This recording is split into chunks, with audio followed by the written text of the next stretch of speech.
Hey, it's Michelle Budd, and it's time for another Fun Fact Friday, and today is the conclusion of our three-part series on eyes.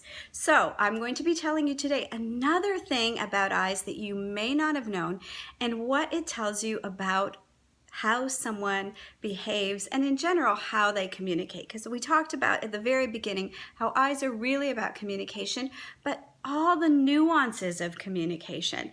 And so eyes tell you much more than three things, but for the sake of this series, we're just touching on three. And, there's so much more and so much more to learn. But what I really wanted you to know is that every piece of the face, no matter how insignificant it seems, has meaning in terms of how we innately behave, as well as how we react to our world and our connections.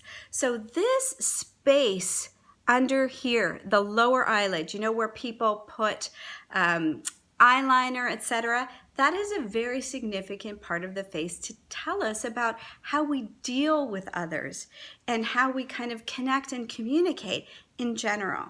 And so in terms of micro expression work, this is the area of the face that tenses very subtly right away when someone gets angry. And so this is a place that if you amplify with eye makeup or heavy eyeliner, you can potentially affect the frequency at which you get angry and frustrated. So that's important to know, especially for those of us that wear eyeliner there, and to understand where we're going and what we're doing when we do that.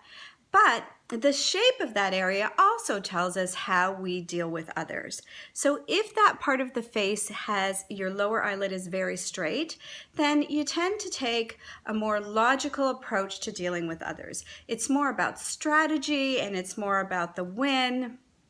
And the connection and communication is going to have that purpose in mind. This is about logic and strategy and the win, not necessarily the win-win. And that is the connection strategy that shows up with that, and how that area tells us how someone deals with other people or situations. If that area of the face is more rounded, then it's someone who tends to take a more caring and nurturing approach to how they deal with others and connect with others, and potentially in how they choose to communicate.